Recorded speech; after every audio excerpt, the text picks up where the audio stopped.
in the offseason. So the way I interpret that is, for me, and I'd be curious to see how you guys feel, is particularly from the Luka perspective. Okay, I feel like the Luka honeymoon is going to be very short if it's not already over in Los Angeles. Like Well, first of all, great job by Coach J.J. Redick to put everybody on notice on the Lakers team that they have to be in better conditioning for them to win an NBA championship. And I'm glad. The NBA's greatest point guard has broken his silence, and he just detonated a bomb at the center of Los Angeles. Magic Johnson, the icon who brought Showtime to the Lakers, has made a shocking, brutal declaration. LeBron James is a fake king, and the true heir to the throne isn't even in LA. It's Luka Dončić. This isn't just a hot take. This is a palace coup from a Lakers godfather, and it threatens to burn LeBron's legacy to the ground on his own home court. Well, first of all, when you lead a team to the Eastern Conference Finals and you haven't been there in, 25 years, we're going to give you one more year, right? And see if you can improve the team, if you can take us to the finals. But, okay, they didn't say that. Now, to Charles's point, you have to have a plan. If you're going to fire the man, because DeRozan wanted to play for the Lakers, and when I got the call from his agent, I called the Lakers, said, hey, he wants to come home, and DeRozan could have been a Laker instead of. The setting was a televised town hall for a prominent sports network intended to be a broad discussion on the state of the league. When the topic of the Lakers' future arose, Magic Johnson leaned into the microphone, his usually genial smile gone, replaced with a stark, sobering intensity. "You want to talk about royalty, about kings?" he began, his voice low but carrying the weight of his entire legacy. A king doesn't just wear the crown, he builds the kingdom. He makes the people around him into lords and knights. He doesn't just visit, he rules for a generation. What we have now is a very talented emperor in borrowed robes. LeBron is a phenomenal player, a historical talent, but a Laker king? No. He's a brilliant mercenary who delivered a single bubble championship. He came, he conquered briefly, and he has spent more time building his own empire outside this franchise than fortifying the one he's supposed to be leading. The host, stunned, stammered a question about legacy. Magic didn't blink. The true crown isn't passed through stats, it's passed through spirit. And I see that spirit today in Dallas. I see it in Luka Dončić. "That boy has the magic," he said, pausing to let the pun hang in the air. He makes his teammates better with a joy, with a creativity that you can't manufacture. He wants the responsibility of lifting a franchise for 15 years, not just the glory of leading it for a few. LeBron is a CEO, Luka is a king in waiting, and the league knows it. With that, Magic had not just criticized LeBron, he had fundamentally reframed his entire Lakers tenure as a temporary transactional occupancy of the throne. He had questioned his commitment, his legacy, and crowned a rival 22-year-old as the league's true sovereign. The Godfather had spoken, and his judgment was absolute. The verdict is in, the fallout is coming. To see how the kingdom reacts, subscribe now. What Magic Johnson said yesterday, the Lakers franchise are always led by their superstar. Their superstar leads their team to championships. And if Luka Dončić is not in the proper shape, and if the Lakers do not build a great roster around Luka Dončić, the Lakers will not win a championship. And honestly, I love what Magic Johnson had to Luka Dončić is tired of people talking about him being out of shape or how he is the only NBA player who gains weight during the regular season, even with all the cardio that they do. So it was too... Magic Johnson's blistering takedown wasn't a spontaneous rant. It was a meticulously timed, strategic strike. To understand its devastating impact, you must understand the context. For years, Magic has been the smiling, supportive face of the Lakers' old guard, publicly backing LeBron's tenure. But insiders speak of a growing, quiet frustration festering beneath the surface, a feeling that LeBron's dual role as Lakers star and nomadic empire builder has come at the expense of the pure, devotional, Laker-for-life ethos Magic embodies. The catalyst was twofold. First, the Lakers' recent stagnation. As the team floundered in mediocrity post-2020, Magic watched what he perceived as LeBron's priorities visibly split between on-court success and off-court ventures like film production and franchise ownership talk. To Magic, whose entire identity is purple and gold, this divided focus was the ultimate sin against the throne. Second, and more critically, was the rise of Luka Dončić. In Luka, Magic sees a reflection of his own basketball soul, a pass-first savant who dominates with joy and imagination, who makes the spectacular look routine, and who is, by all accounts, obsessively, singularly devoted to the game and his team. Luka's commitment mirrors Magic's own. His potential 15-year reign in Dallas represents the kind of dynasty-building Magic believes is a true king's duty.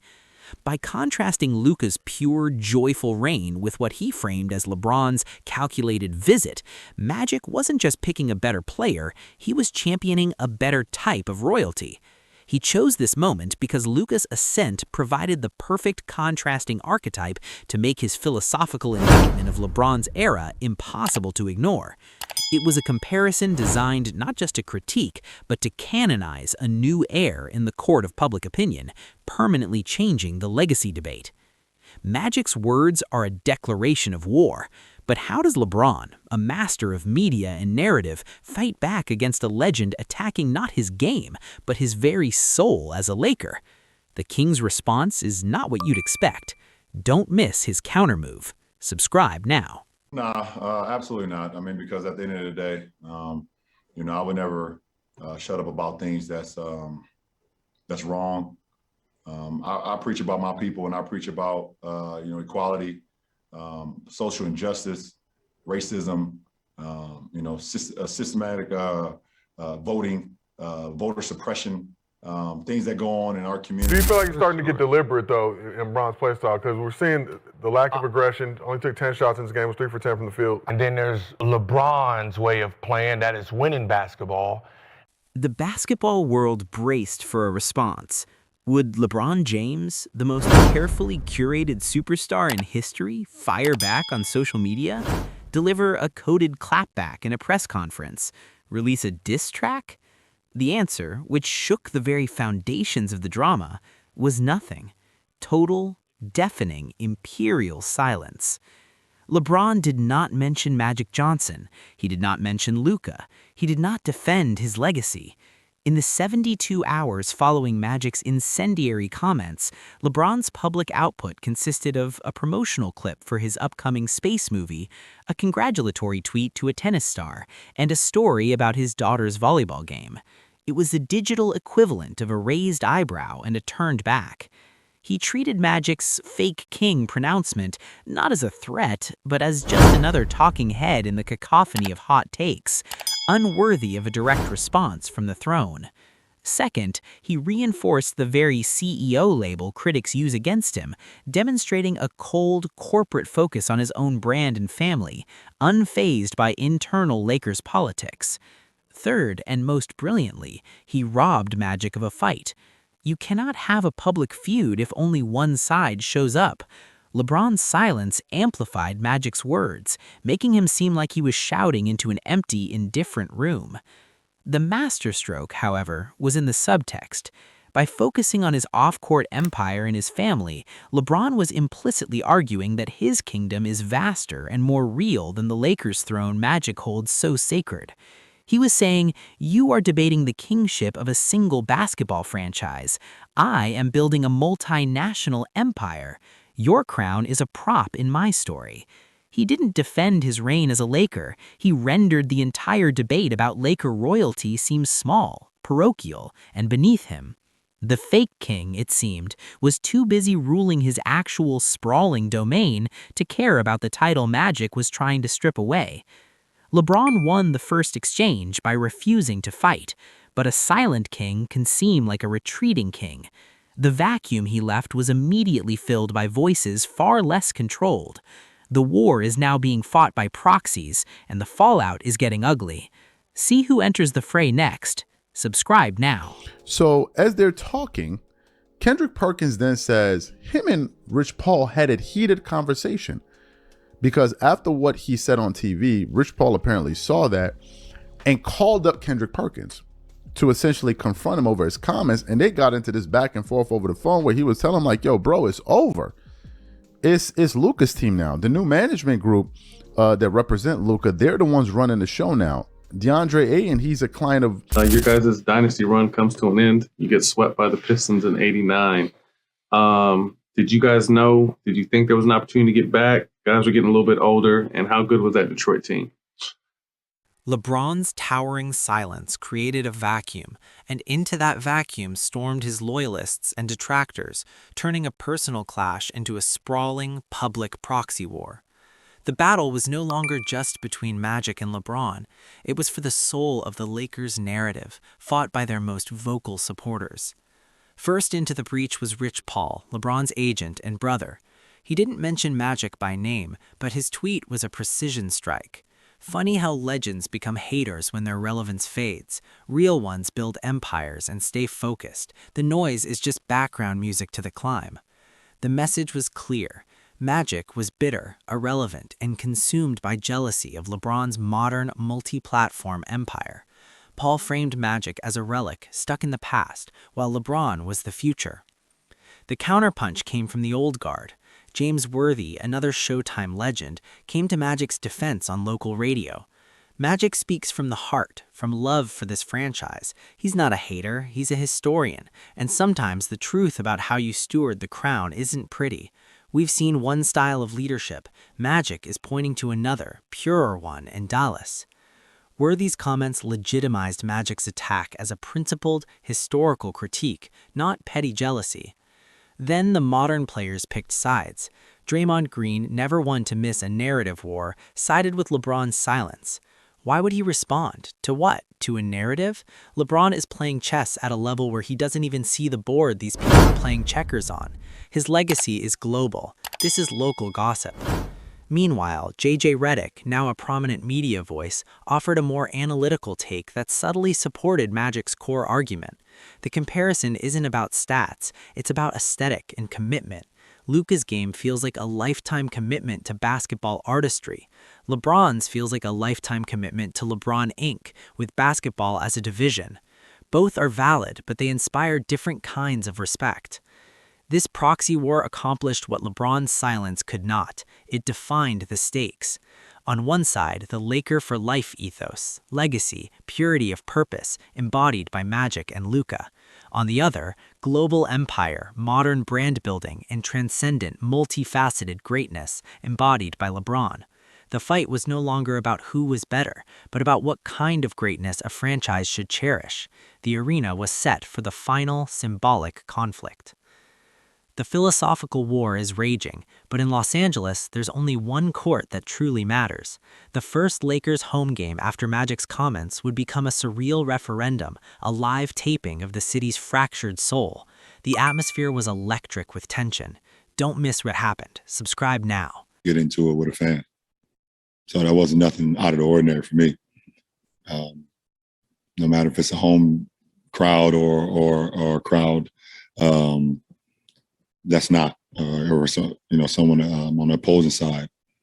Sometimes, I mean, if you're cheering or booing, it's so fine, but this guy was literally trying to tell me how to play basketball. Is there an award you haven't won that still stings? Yeah, Defensive Player of the Year. I mean, that's the only award that I don't have in my house. That kind of stings. I talked about this before. Like, it don't make sense. The first Lakers home game at Arena following Magic Johnson's fake king comments was less a sporting event and more a live, raw, socio-political drama. The atmosphere crackled with a bizarre, schizophrenic energy. You could feel the franchise's fractured identity hanging in the air, a tension no amount of pre-game pyrotechnics could mask. When LeBron James was introduced, the roar was massive, but it was not uniform. It was a roar layered with complexity, a baseline of adoration from his loyalists, undercut by pockets of tense silence, and even a few scattered, audible boos from the sections of purists who saw Magic's words as a long-overdue truth-telling. It was the sound of a kingdom divided, unsure of its own allegiance. LeBron's face, visible on the giant screen, was a mask of preternatural calm, but his eyes held a hardened, defiant glint. He was a king hearing dissent in his own throne room. Then the game began, and the narrative wrote itself in real time. LeBron played with a focused, almost violent efficiency. It was not a joyful performance, it was a punitive one. Every powerful drive to the rim, every slick pass for a teammate's score seems to carry the unspoken subtext. This is the product. This is what you're debating. Watch it. He was demonstrating the sheer, unstoppable value of his mercenary brilliance.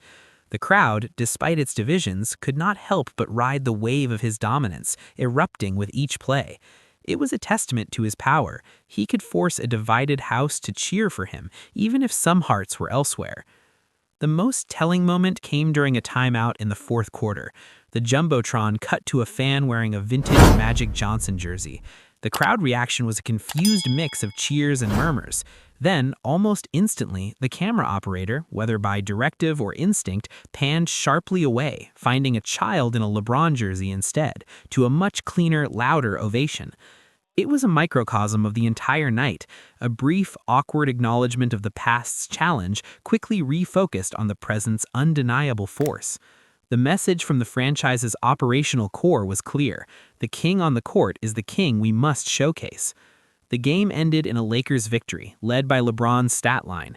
He left the court having won the battle on the hardwood, but the war for the soul of the franchise, for that pure, undivided Laker-for-life love, remained visibly, palpably unresolved. The homestand revealed the division, but also LeBron's undeniable power. The season, however, moves on, and the shadow of the true heir Magic named, Luka Dončić, looms larger with every passing game. The final chapter isn't about a single night in LA, it's about an inevitable, looming comparison that will define this era. The conclusion is a collision course. Subscribe for the finale. Yeah, I mean, I think you can see it, me smiling on the court, having fun. JJ told me, you gotta have one that blackout moment you have. So I think I had one, but just felt like me a little bit, so I was happy. How encouraging is it for you to find your game like this quickly, and then to see the team come along, have the defensive effort as well, and just have that all come together? What kind of confidence does it give you about your game? That would have been crazy, though. That would have been crazy. That would have been crazy. The Lakers end up beating the Mavericks, and let's go ahead. While the Lakers navigated their internal civil war, the player Magic Johnson, anointed as the true heir, continued his own unimpeded march toward history. Luka Dončić in Dallas wasn't just playing basketball, he was authoring a legend in real time, free from the fraught politics of legacy and loyalty that engulfed Los Angeles. Every 40-point triple-double, every gravity-defying step-back, every joyful no-look pass was a quiet, devastating counterpoint to Magic's argument. Luka wasn't arguing about what a king should be, he was being it, with a purity of purpose that made the Lakers drama seem deeply cynical. The inevitable collision finally occurred on national television, Lakers versus Mavericks. It was framed as the ultimate referendum, the fake king versus the true heir, the empire builder versus the artist. For 3 quarters, it was a masterpiece of contrasting styles. LeBron, the powerful CEO, managed the game with brilliant strategic force. Luka, the crown prince, played with instinctive, joyful genius, breaking schemes with a shrug and a flick of his wrist. But the fourth quarter became the defining parable. With the game on the line, LeBron, exhausted from carrying his team's burdens, forced a tough, contested fadeaway that rimmed out.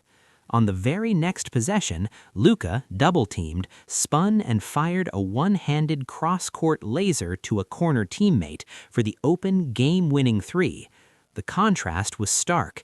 One legend straining against his limits, the other creating something new out of chaos.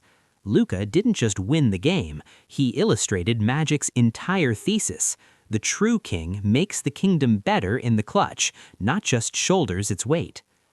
In the aftermath, LeBron praised Luka as one of the best players in the world, a gracious, diplomatic acknowledgement, but the damage was done. Magic Johnson's words were no longer just an opinion, they were a prophecy being fulfilled on the league's biggest stages.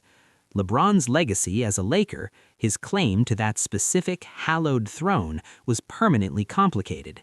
He would forever be the brilliant emperor who visited, conquered once, and built an empire elsewhere. Luka was being groomed as the lifelong monarch, the soul of a single franchise. Magic hadn't ended LeBron's career, but he had successfully and perhaps permanently cordoned off a part of his legacy, declaring it lesser than the pure, undivided reign he saw dawning in Dallas. The clash between Magic Johnson and LeBron James reveals a painful, eternal tension in sports between the company man and the global brand. Magic, the ultimate company man, values undivided loyalty, a lifetime stewardship of one city's dreams. LeBron, the pioneer of the global brand, values legacy as a multifaceted empire, with basketball as its most public division. Magic's fake king attack was a brutal defense of the old world's values. By anointing Luka, he wasn't just criticizing LeBron, he was championing a dying archetype of sports heroism. He may have lost the battle of the moment. LeBron remains a Laker and a force, but he may have won the war of legacy definition. He ensured that when the final history of this era is written, LeBron's Lakers chapter will have an asterisk, a footnote questioning the purity of his reign, while Luka's story will be told as a seamless, joyful epic of loyalty and genius. What defines a true king? Conquering many lands for yourself, or ruling one kingdom for a lifetime? Let us know in the comments. For deep analysis into the wars that define sports legacies, hit subscribe. We go beyond the box score to the battle for history itself.